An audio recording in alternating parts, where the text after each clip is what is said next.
Assalamualaikum warahmatullahi wabarakatuh. Di sini kami ingin mempresentasikan materi tentang inovasi hijau, inovasi terbuka, dan inovasi tertutup. Presentasi kali ini ditujukan untuk memenuhi salah satu tugas dari Ibu Ricek Warasari selaku dosen pengampu mata kuliah Bisnis Kreatif dan Inovatif. Anggota kelompok kami ada Alia Kurnia Putri, Fadia Dwi Istiningrum, Intan Hoirunisa, Vira Julia Ramawati, dan saya sendiri Elsa Santika. Indikator yang akan dibahas pada presentasi kali ini adalah definisi inovasi hijau, definisi inovasi terbuka, definisi inovasi tertutup, hambatan inovasi, dan cara mengelola ketika inovasi. Dan materi pertama akan langsung dibawakan oleh teman saya, yaitu Intan Hoirunisa. Inovasi hijau. Inovasi merupakan proses menciptakan nilai yang didasari dengan kemampuan dalam melihat hubungan peluang dengan kemampuan keuntungan. Inovasi hijau merupakan usaha yang dilakukan oleh para industri yang dilakukan dari segala aspek dengan dikembangkan secara berkelanjutan yang ditinjau dari aspek lingkungan.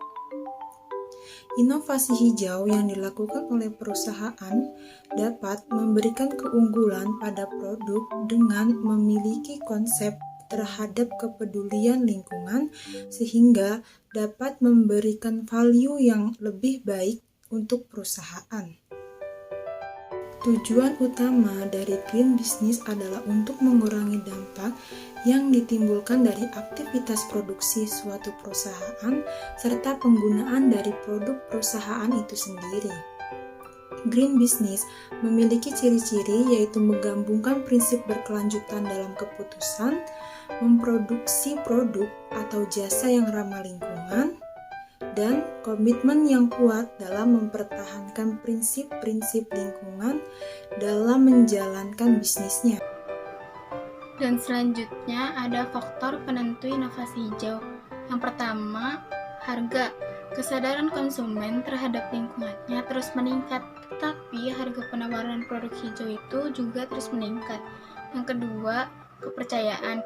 Adanya ketidakpercayaan konsumen terhadap produk hijau bahwa produk itu tidak akurat.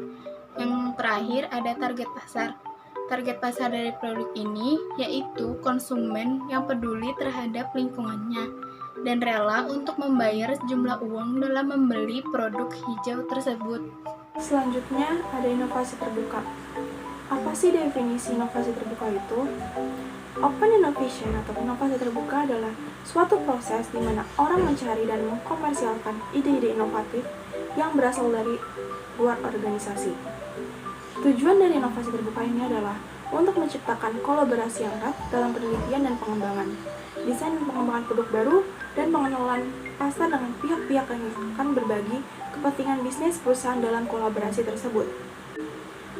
Strategi bisnis melalui inovasi terbuka. Strategi untuk mengembangkan bisnis melalui inovasi terbuka terdapat 3 area utama.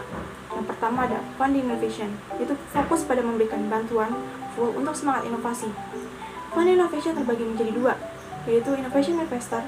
Pada awalnya innovation investor ini adalah corporate R&D, tapi sekarang telah berkembang dari beberapa tipe, muncul seperti venture capital firms, angel investor, ataupun small business investment companies.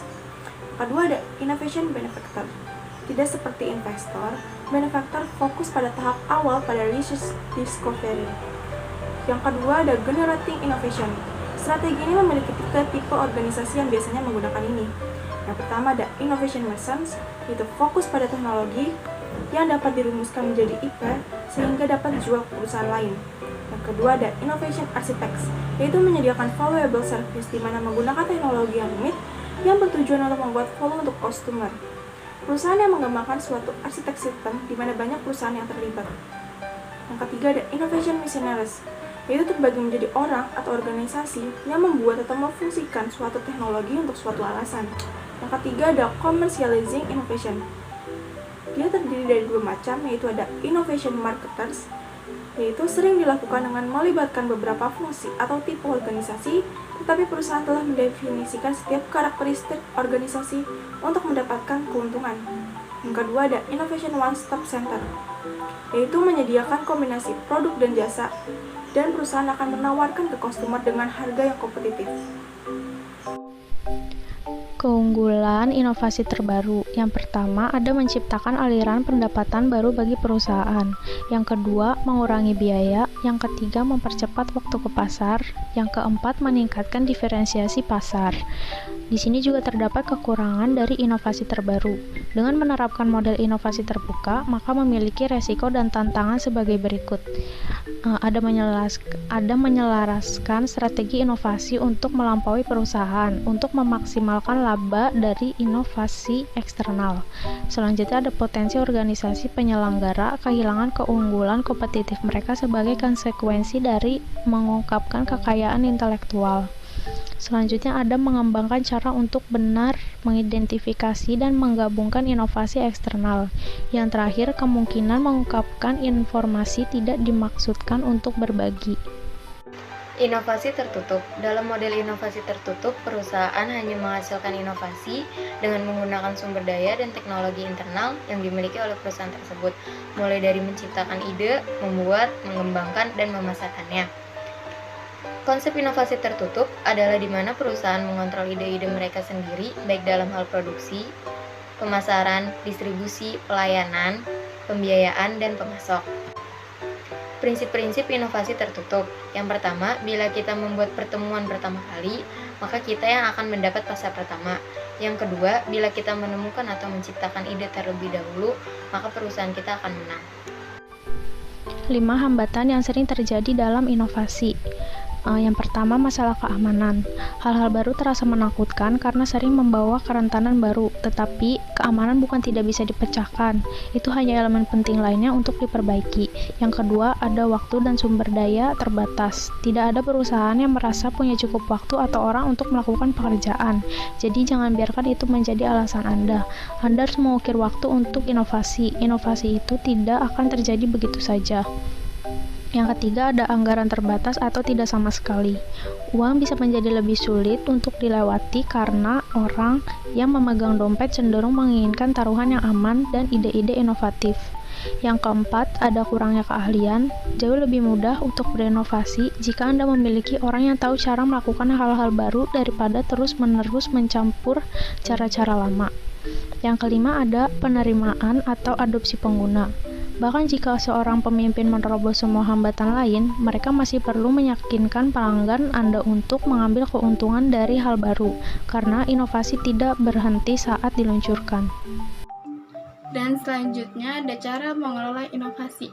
Manajemen inovasi adalah upaya mengelola inovasi di perusahaan agar dihasilkan output yang unggul dalam bersaing dan berkelanjutan bagi perusahaan. Manajemen inovasi itu sangat diperlukan sehingga tidak ada ide brilian yang tidak terpakai akibat terlambat atau terlalu cepat diintroduksi ke konsumennya. Inovasi dapat dikelola dengan baik menggunakan sistem yang terstruktur secara sistematis, efisien, dan berkelanjutan. Keberhasilan dalam mengelola inovasi akan mengantarkan perusahaan menjadi lebih kompetitif dibandingkan kompetitor. Keberhasilan manajemen inovasi itu tergantung pada dua hal berikut. Yang pertama, technical research atau manusia, peralatan, pengetahuan, dan finansial.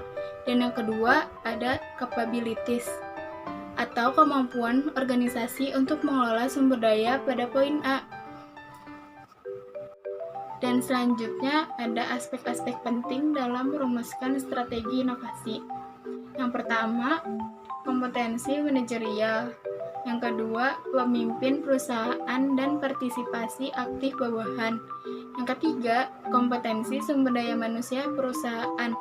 Yang keempat, jaringan sistem informasi. Dan yang terakhir, timing inovasi.